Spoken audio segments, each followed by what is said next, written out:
Welcome to Resource on the Go, a podcast from the National Sexual Violence Resource Center on understanding, responding to, and preventing sexual abuse and assault. I'm Laura Palumbo, Communications Director at NSVRC. Today's episode is a part of the podcast series Voices Through the Decades, honoring the 25th anniversary of Sexual Assault Awareness Month, also known by the acronym SAM. In this episode, I am joined by Ponny White, who is here to talk with us today about how we can meaningfully engage young people and the next generation as we honor the history of the movement and work toward building a safer future for everyone.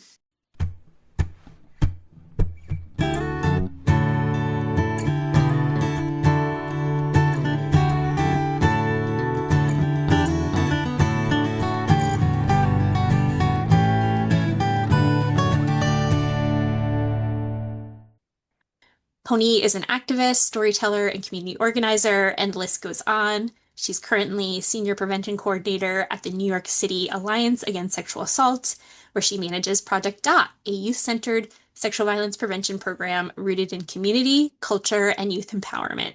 Welcome, Ponny. Hi, thank you for having me on.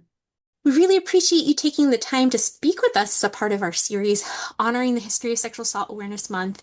And we knew we wanted to invite someone on who could help us explore the power and, of course, the necessity of centering youth and young people in prevention work. And I know that this is central to your day-to-day work, and from your speeches, writings, and other interviews I've come across, it's clear that this is something that you've lived and led across many different contexts and communities. To start us out, could you tell listeners a little bit about yourself and how your own experiences as a young person advocating for yourself and your peers have shaped the work you're doing today? So I am Pony. My pronouns are she, her, and you covered a lot of things that about me, but I grew up in Minnesota. I am a Minnesota first gen immigrant. My family is Liberian. We immigrated during the Liberian Civil War. So I kind of have that history and that lineage that I'm actually very proud of. Of course, not proud of war, but just proud of the resilience of my mother and my other relatives who were able to come to the US. And then my mother, who was able to migrate over to Minnesota, where I call home. And I consider myself a Minnesota girl. And that's where I spent most of my formative years from 5 years old up till I was like, I moved to New York about 2 years ago now. Or 3 years, yeah, almost 3 years ago now, I moved to New York. So I was in Minnesota throughout. I went to undergrad in Minnesota, and then I got my master's degree at NYU. And I got into the field of repro and youth organizing when I was about 17, 18 years old. And I had really wonderful mentors when I was in undergrad who kind of steered me on the path that I'm currently on. And I really appreciate them for that because I've just learned so much about organizing efforts, the connecting movements. So I'm centered in reproductive justice and also sexual violence prevention, but there's so many intersections with all other social movements that are occurring. And so oftentimes we dip into other movement spaces. I think organizers across the board. So it's just been great to support other young people and other movements. And yeah, that's a little bit about me. And we talk a lot in our field about centering young people in prevention work. What does that actually look like in practice? Yeah, in practice, centering young people in prevention work, I feel like it's twofold. I think there's the component of we have to establish a structure that can hold young people, that can hold intergenerational organizing. And currently, I feel like we lack that structure. We lack the foundation of what it really means to support young people as they come into their own, but also truly believe that young people can and are leaders. I think we oftentimes say that young people are leaders, but it's almost like we just say it to say it. We don't have a lot of structures set up, or and the lack of structures feel like a lack of belief, right, in whatever it is that we're claiming. Because to say that, it's almost like inviting someone to a party and being like, I really want you at the party, but then don't ask that person what kind of foods they like. You don't check in what kind of music they enjoy. You don't make sure that the party is accessible. You don't ask if they can afford to attend the party, but you just keep saying, I want you at this party. I want you at this party. I want you at this party.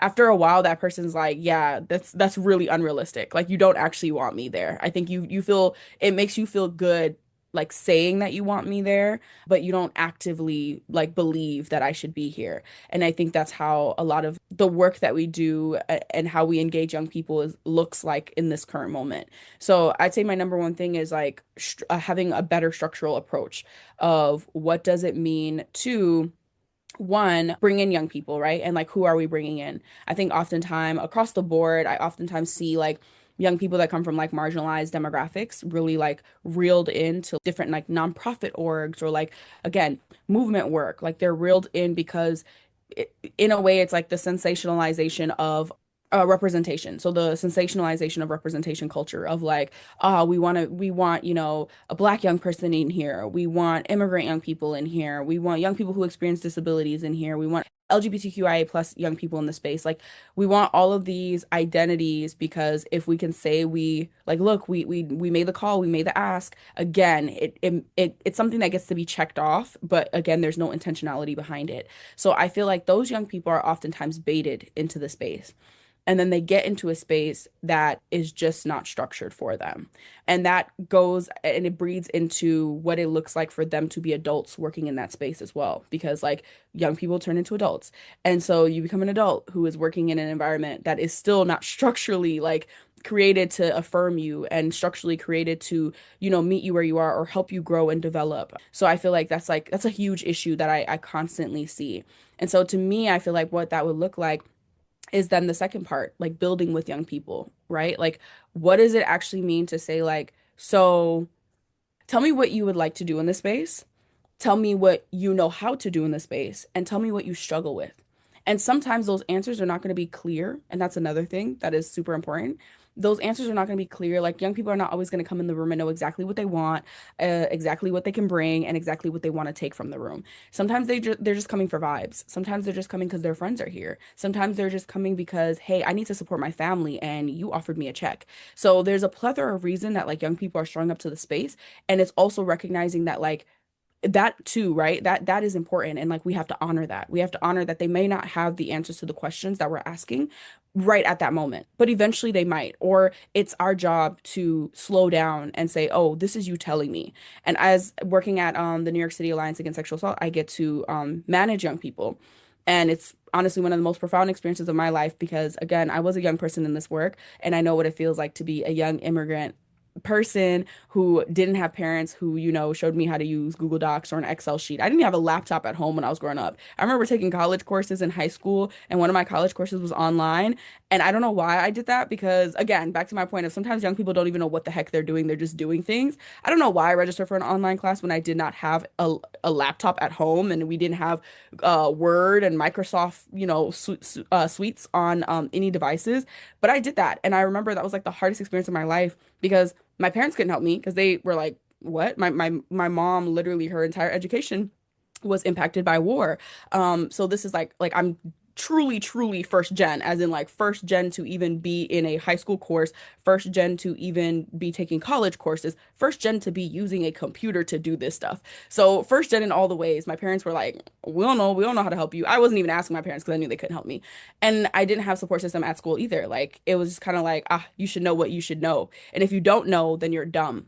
That was oftentimes what I internalized. That if I didn't know how to do something professionally or if I didn't know how to do something academically, I was dumb. I wasn't good enough. I shouldn't be here. I oftentimes say this, I never knew I was smart or capable until I was like deep in my undergrad experience and being in rooms where people were telling me like, you're really this, you're really that. But I just always thought I was lucky. I was like, I'm just good at getting by. I'm good at surviving. And so that's what a lot of young people that are coming from these demographics that we're saying, come do this work, come be in this space, come be in a leader. That's the voice in their head that I'm just getting lucky. I'm just getting by. I'm just surviving. I know how to survive. Like that's it. And so when I'm working with like the young people that I get to work with, and I have those moments where like I'll ask them to do something and they might not know how to do it, I embrace it because I remember being that young person who like didn't know how to do something and then was like, I'm gonna get fired, or like, or the imposter syndrome of it all. Like they've caught me, like, they thought I was brilliant, but I'm not actually that brilliant. I'm not actually that smart. Like I'm not actually that good at whatever it is. Like I have no idea what this is. Like I'm in this room and people are speaking this language that I cannot comprehend. And so when I have those moments with my young people, it's so important to me, and I preach this in any space that I'm in, and I push back on any other forces that tell me otherwise. I take the time to show them. I don't care if it's like, oh, we have 10 billion things going on and we need this tomorrow and I could just get other people to do this work. I'm like, no, I love my team. And moments like that, I just, again, I'm brought back to the 17-year-old, 18-year-old, 19-year-old, 20, 26-year-old. There are still moments where I'm like, I don't know what this is, right? I'm brought back to that person who just wished that somebody would have said, here's how you do this. Because that's what it is to authentically engage with young people. Sometimes we just treat them like we can just discard them. If this young person doesn't get them out of here, get another young person. Like we have things to do, we have deadlines to meet. But I will always take the time. I'll be like, okay, cool, here's how we make a spreadsheet. Like an entire meeting will be dedicated to like, okay, so if I ask you to like, build a form, here's how we build the form, and like here's what we do, and here's some best practices, and like, okay, do you want to take this and try this out? Or hey, like here's how, if I need you to go to the office and print something, here's how we print, here's how we use the fax machine. Like it's things like that that to some people is like, that's a lot of effort, that's a lot of work, but it's so amazing because I've spent 2 years with some members of my team, and their growth is insanely cool. And like the things that they're often doing now, I'm just so amazed and proud. And I always tell them, I'm like, when you guys are somewhere running like, a big corporation or organization, like, don't forget me. Like, but it's worth it. And it's worth, and like my team will like when we have chats or we have like moments where they get to give me feedback, they're always just like, I appreciate you taking the time, or like I appreciate you understanding. And I just always think that like I wish there was more of this. I wish, and sometimes I have to tell them, I'm like, I just want to let y'all know that this dynamic doesn't always exist everywhere. Like our boss, employee, or whatever you want to call it, this doesn't always exist everywhere. There are places where people will just say, if you can't do it, I'll get somebody else to do it. And so how can we also like we'll have meetings where we talk about that. Like how can we, outsource and reach out to our peers and other people who might know something. Because that was folks who helped me along the way too, like peer development. So again, my long ranting, because I could go on about this forever. Mhm. It's one to just build infrastructures that truly support the young people, right? Like the person, not just the quota on our grants and the language that we use for our funders and the language that we use for the public, but like to truly like mentor and like support that person's development, because these are leaders. These are like amazing, phenomenal leaders, but they still need support. And oftentimes why we have the society that we have today, where a lot of Black and brown folks are not in positions of leadership, or again, LGBTQIA plus folks with disabilities are not in positions of leadership, is because no one took the time to support them. And like that in and of itself is a form of marginalization, that we just say, if you don't know it, sucks for you. If your parents didn't have it all put together and they didn't know these things and they weren't familiar with the American system, that sucks for you. You're on your own. So that's super important to me. Honoring them as full people is important to me, and letting them lead. That's a really big thing. Like letting young people lead, and leading sometimes means discovering what kind of leader you are. And that's something that's big for me and my team as well. Like I'll be like, yo, I need you guys to just right now, my biggest thing that I tell them is autonomy. I'm like, I want you guys to have autonomy over your work. I want you guys to have autonomy over the things that you do. And what I've heard, the feedback that they give back to me is like, I am just so used to every stage of my life either being told what to do or being told that I'm not doing something right.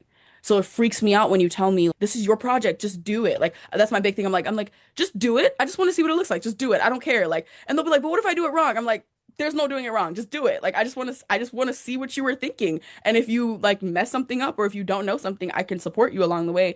But you guys need to figure out what kind of leaders you are. You need to take autonomy, because that's another thing too that to me sometimes, again, when we think about the future of this field and who gets to be in positions of power, sometimes the people that are in position of power are people that were bold enough to have that support system that told them like you can do anything and you're right and you're capable. Again, a lot of us are coming from communities and demographics where we were just getting by. Our framework was, I'm just trying to survive. There's nothing extra. I'm just trying to get by. So it's like pushing them to be like, no, you own this.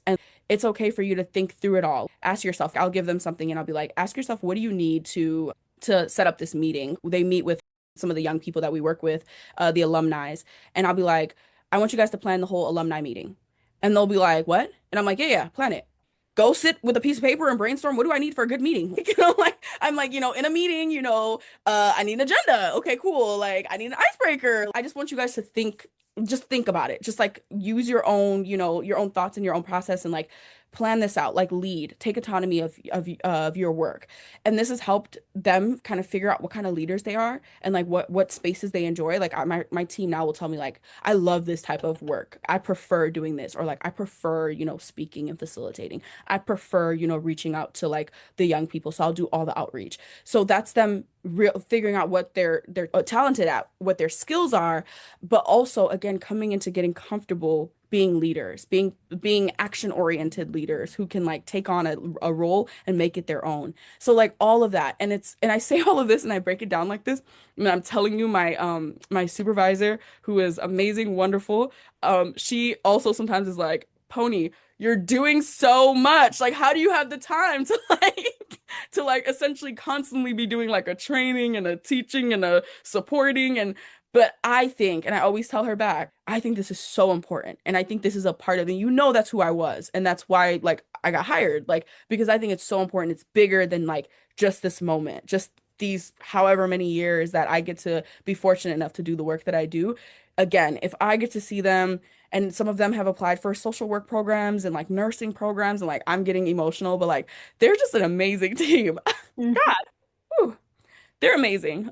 And I've seen some of them, they started when they were like 18, and it's just amazing. And the cover letters that I get to read about what they thought they were capable of doing and what they get to do, that's all a part of it, right? And so whenever I get a chance to talk and like give people guidance, I'm like like actually care about like young people. And I feel as much as like my upbringing, some days when I was younger, I was like, oh my God, this sucks. This is horrible. I feel like everything happens exactly as it's supposed to because like who would have thought I get to be the person that gets to like mentor and support young people's development after being a young person who oftentimes had to survive by herself. So like it's amazing. And I can talk about it forever. But yeah, those are my long thoughts. Have fun trying to organize that. That's really awesome. Well, to me, there's like so many gems in there, but one thing that really stands out is that like it's not just, like you're not talking in, and we'll get there. You'll talk more about like Project Dot, but you're not talking about like this necessarily like program design and curriculum. Like what you're talking about is like actually like relationship building, how you show up, the work itself isn't just the event that gets facilitated. It's like everything behind the scenes that has to come together. That's all when the work gets to happen too. And I think that we definitely in our movement can lose sight of that. Like just even how when we're being survivor centered isn't just if you're in a session where you're directly counseling someone, but you can be survivor centered when you talk to the mail carrier. You can be survivor Yeah. centered in all these other contexts and it's really cool to hear you talking about how that looks in your work with young people. And also, to me, it's very clear that what you're talking about is not why the structure piece is so important because it sounds like it's a lot of time. It sounds like it's like a lot of time and attention, and it's a lot of pouring into them, and it makes sense that that's what's needed because, again, we should be when we're engaging with young people, we should be offering something that gives something to them and affirms Yeah. their life and experience, and helps them move forward beyond whatever way they're involved in what we're looking to engage them with. And Yeah. so it sounds like there's just a lot of time and energy that goes into that process, but it sounds Mhm. like you're getting to really there's also a really beautiful payoff from spending Yeah. that time Yeah. and connecting with folks. There definitely is. And it's thinking like, again, outside of just your independent or your experience, but like the whole field, right? Like, how amazing is it to like be able to pour into young people who are going to continue being in the field in some way, shape, or form, or who are now going to be inspired to want to be in the field, right? Like, imagine if like everybody could be kind of supported in that way, how much better like our programming would be, how much better because we do human-centered work. So it's just kind of it's interesting to want to be super robust robotic or want to be so focused on like everything else but the human when our literal work is like people and it's supporting people and it's creating futures where people get to thrive and be safe. So I think it's gonna definitely have an effect. What is it? A wave effect? So yeah, I'm Mhm. excited about that. That's awesome. So you've talked before about how oftentimes programs or prevention efforts are one size fits all approaches. And when that happens, who is getting left out and why do you think that needs to shift?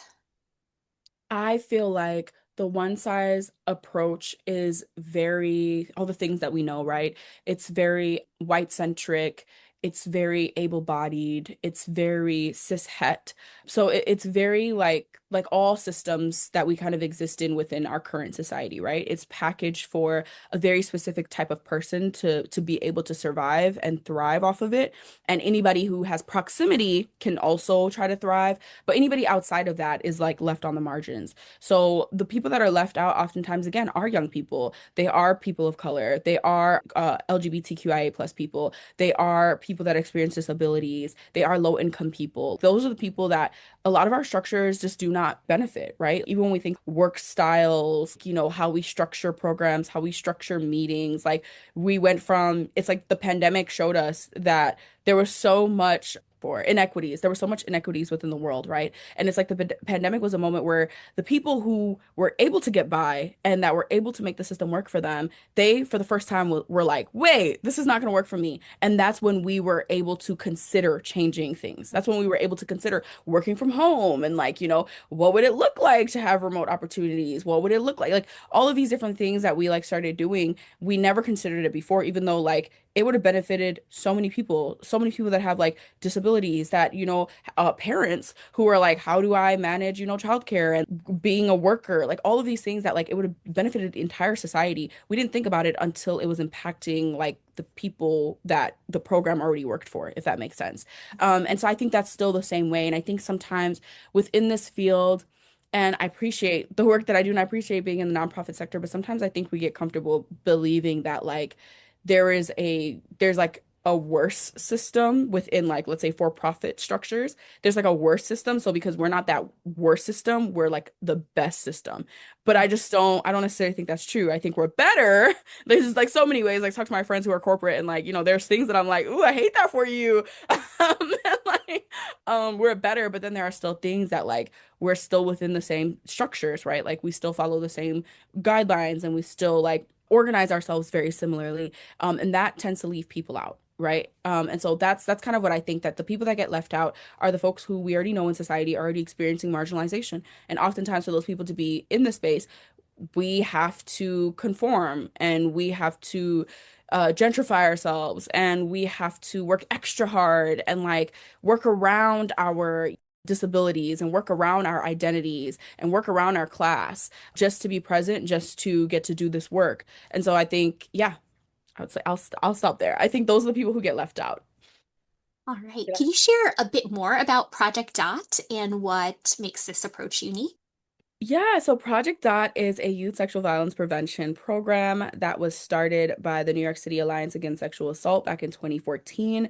The old alliance kind of created it, and then the new alliance, during the revamp, we inherited Project Dot, and our director, Emily Miles, just like she fully like with all the programs at the Alliance, she believes in all of the programs, but definitely believe that like, Project Dot was important. And the same thing with Clarissa Espinoza, who is our the deputy executive director. They both like really believed in youth programming within the Alliance's scope of work. And so Project Dot, I like to say, is our youth arm. Pretty much we work with other community-based organizations throughout New York City. Right now, we have partnerships with community-based organizations in 4 of the 5 boroughs. We work with them by bringing the Project Dot curriculum. Our curriculum covers a series of different topics, including social identities and leadership, bias and privilege, healthy and unhealthy relationship, consent and boundary setting, bystander intervention, and sexual violence 101.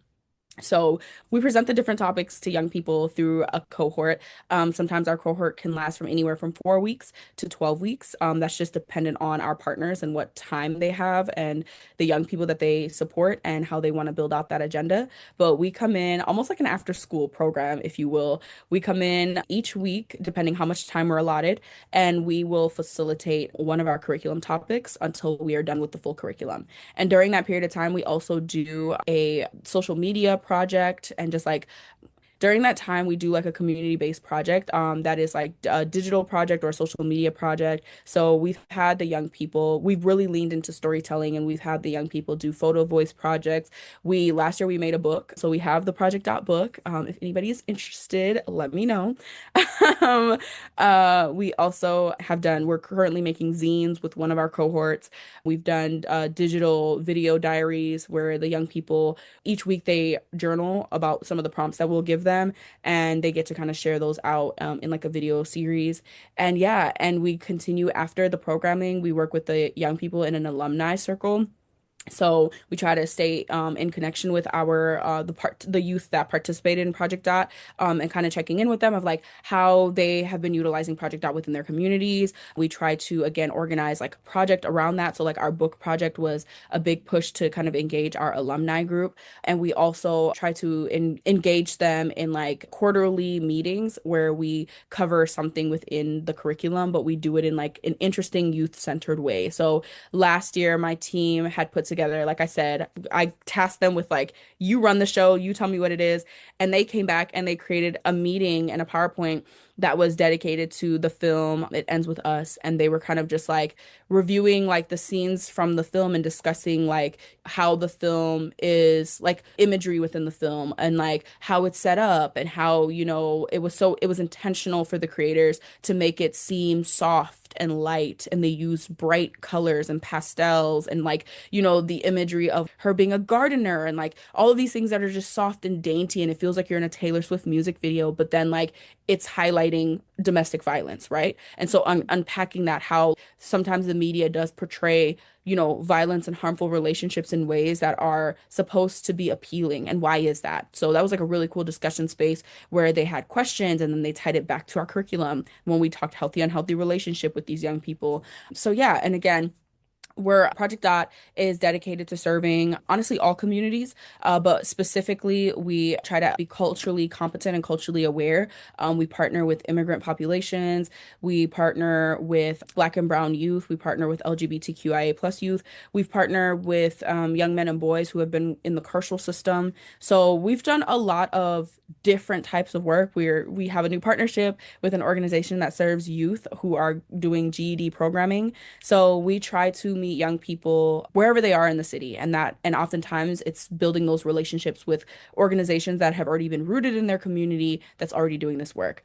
And what I would say makes Project Dot different, honestly, I think if you're doing prevention youth advocacy work or youth prevention efforts, we're all doing an amazing job. And I just want to like give credit to all of us. I've gotten to meet some folks within New York City who are doing that type of work, and it's not easy because oftentimes like we don't get the best funding.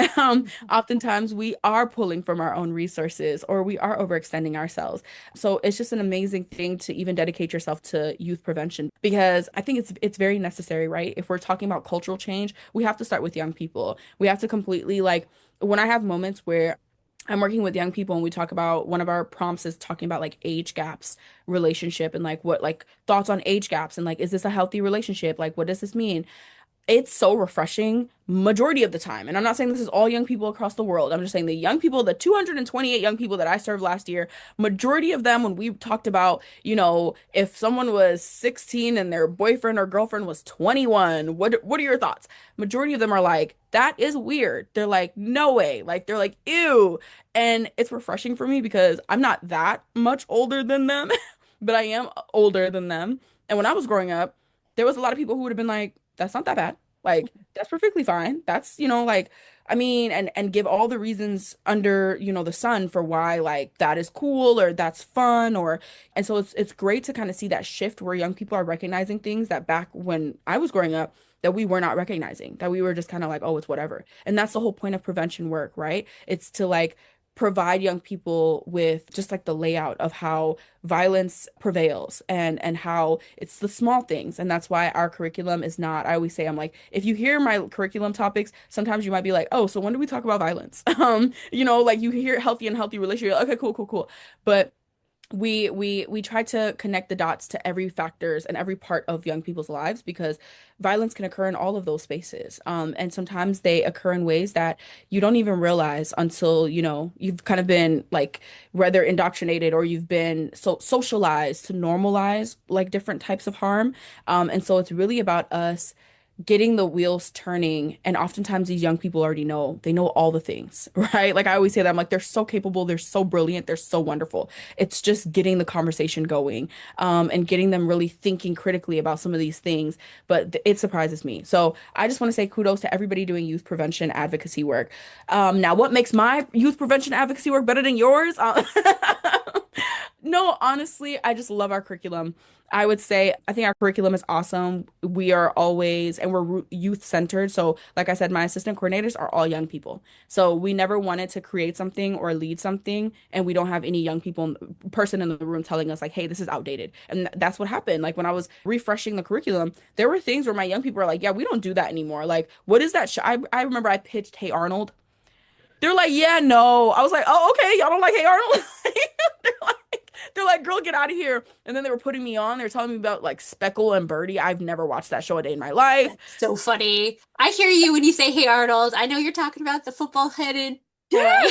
Thank you. Thank you for making me not feel old. But yeah, so they'll tell me, they'll be like, "Yeah, no, we don't do that anymore." Or like I'll be in spaces with some of the young people and they will tell me new things that are happening in New York City, new apps for youth, and then I get to meet up like I in coalition spaces with other folks who do like youth advocacy work across the city, and we'll be in our meetings and I'm like, "Did you guys hear about this?" And they're like, "What's that?" And like we're all taking notes. We're like, "Wait, explain that again?" Because like we don't know so many things. So Project Dot is structured in a way where it's symbiotic. And it's so important for me to say that. As much as we're trying to pour into young people and we're trying to give them these resources, we are learning so much from them and being impacted by them. And that's why for me as a manager of young people, it's so important. I always tell them, I'm like, please, like, get all that you can from being in this space. The New York City Alliance Against Sexual Assault team is so amazing, like such a kind team. Like I work directly with my team, but they are always willing to support. Like if any member of my team is interested, like sometimes I'll have members of my team like I want to do advocacy.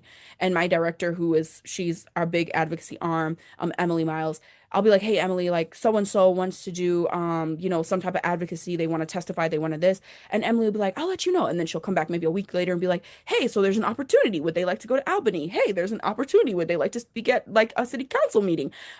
So my team is just so amazing and so supportive because we really believe in like centering young people. And so I would say that's what makes us special. So if you're also centering young people, then hey, we're in the same category. But yeah. Well, and it sounds like what Project Dot is and the Alliance's approach is a framework, but it's a loose framework. There's a lot, it sounds like there's a lot of flexibility, there's a lot of ability, like opportunity to customize it to the group that you're working with. If you have more time or less time, it sounds like you all and that kind of like flexibility, I'm sure, is what enables it to be more relevant to the groups that Yeah. you're connecting with, makes it more accessible to folks that are able to participate. And it sounds amazing. I love the work that you all are doing. Thank Um, you.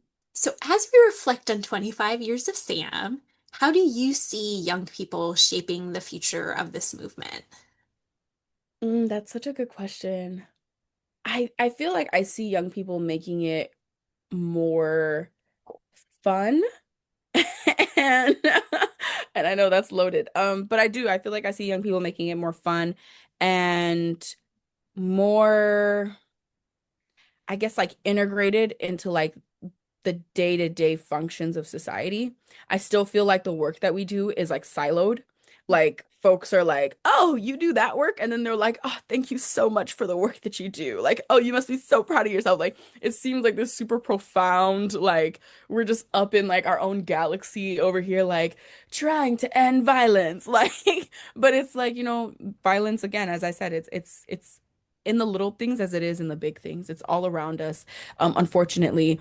And I actually feel like I see a future where young people kind of break down, like this, the newer generations break down that wall that we have that makes it seem like, when people experience violence, there's this whole other planet that they have to go to like solve it. I feel like young people are going to immerse us in prevention. Like, I feel like they're going to immerse us in response. They're going to be like, hey, there doesn't have to be a barrier. And I see it even in some of the programming around like celebrity culture. Like, I don't know if I'm allowed to name celebrity moments, but like when Meg Thee Stallion experienced what she experienced, I saw that where there was just so many people. It's like a social media moment for folks to support her and to be like, that's wrong. And like also that ties into like different forms of harm and different forms of violence. And why would somebody do this? Like, so those conversations were happening, and it was kind of like normalizing that this happens because for so long violence was treated because, and again, I think very American.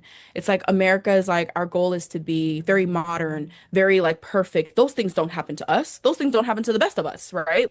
Violence and like, other acts, that those happen to people who do bad things or who are in the wrong places. That's how it's always been framed, which is also again rooted in racism and classism and all of that. But that's how it's been framed. And so sometimes people have like this weird separation. And even sometimes when people experience harm, they feel out of body because it's like violence doesn't happen to someone like me. I could have never saw this happen. I could have never th thought this would be my case.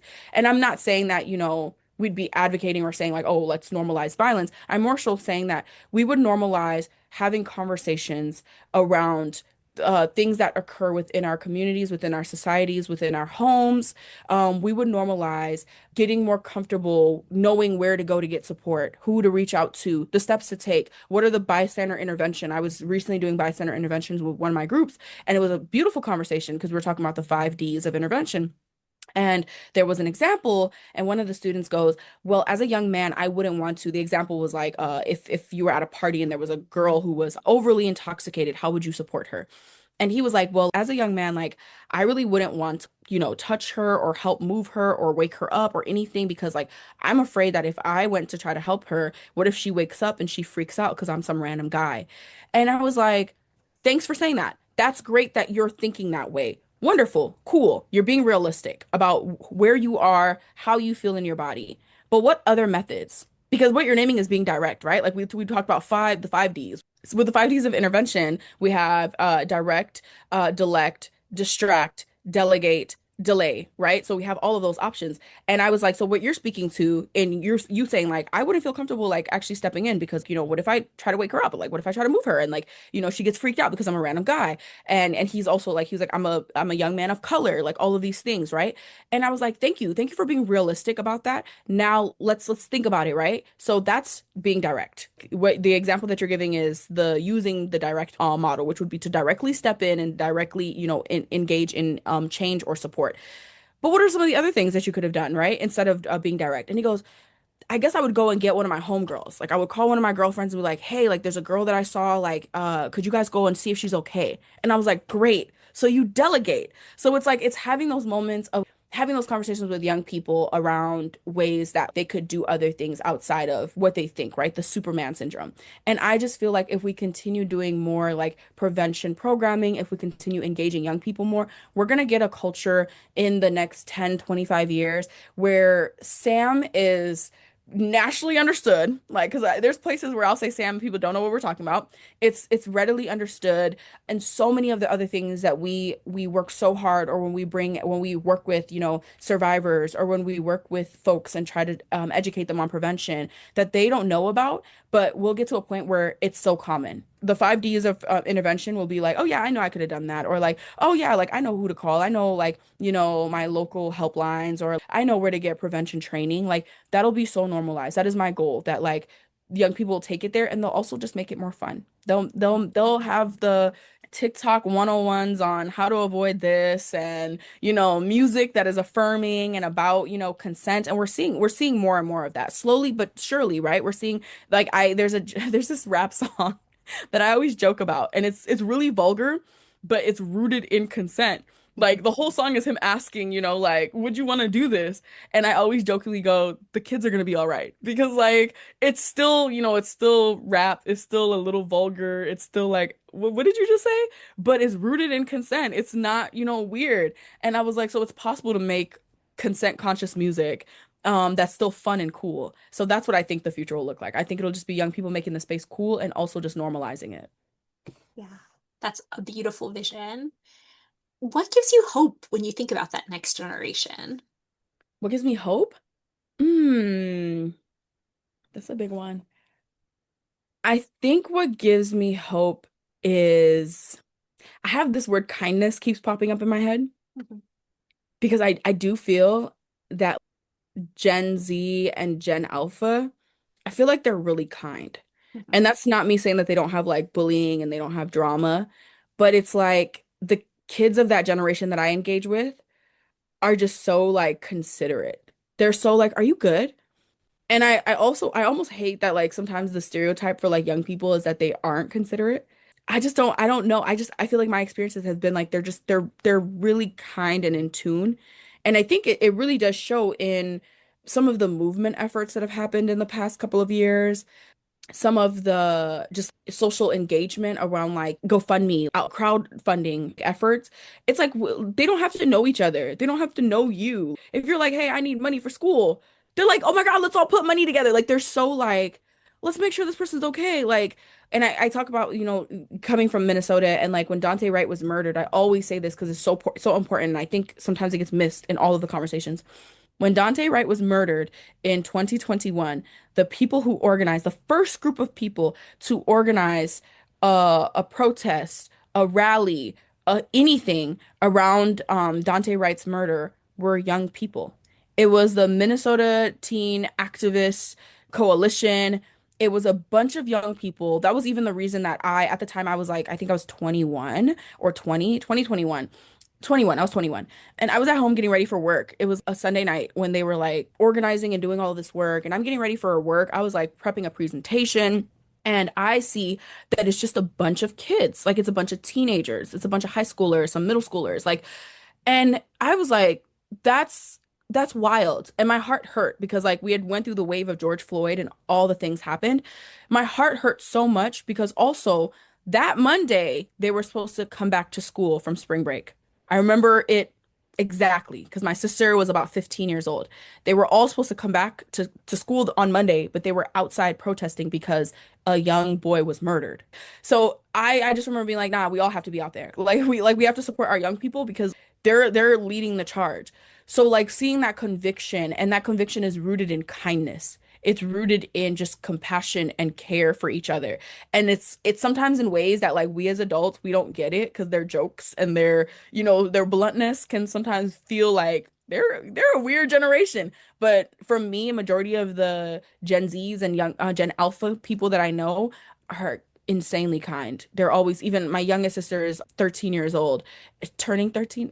No, she's 13. She's 13 turning 14. I'm crying. But she's 13 years old and like moments where I'll get so frustrated, she'll like call me and be like, "How are you doing?" She like will like low-key therapy me. She'll be like, "But I understand, but like sometimes we have to understand where other people are coming from." And I'm just like, "Girl, get off my phone." And I'm like, so that's what makes me hopeful. It makes me Yeah, hopeful because they're going to be just really kind, considerate, compassionate leaders. And you see that globally. They care about just not even just their world, their city, their neighborhood. They care about the globe. They're like, how's everybody in the rest of the world doing? Like, are we okay? Like, so that's what makes me hopeful about their kindness. that's awesome. Well, thank you so much for taking the time to talk to me today, Pony. This has been such a valuable conversation. Where can people learn more about your work or connect with you? Yeah, if you want to know more about the work that I do with the Alliance, you can visit our website. It is svfreenyc.org. Yes. So SV free, so sexual violence free, NewYorkCity.org. So svfreenyc.org. You can learn more about my work. You can learn about the other services and excuse me, you can learn about the other services and the other programs that we have at the Alliance. And if you want to get in touch with me, you can always find me on Instagram or you can see me on my website. If you want to reach out to me, I believe my website, you can send me an email. If you have anything that you want to reach out to me specifically pertaining to Project Out or the Alliance, you can email me through the Alliance website. So, yeah. And my website is ponywhite.com. Pony with two N's. Yes, with Yeah. two N's. Awesome. Oh, well, thank you so much, Pony, and I hope you have a great rest of your afternoon. Thank you. Thank you for listening to this episode of Resource on the Go. For resources and information about preventing sexual assault, visit our website at www.nsvrc.org. You can also get in touch with us by emailing resources at nsvrc-respecttogether.org.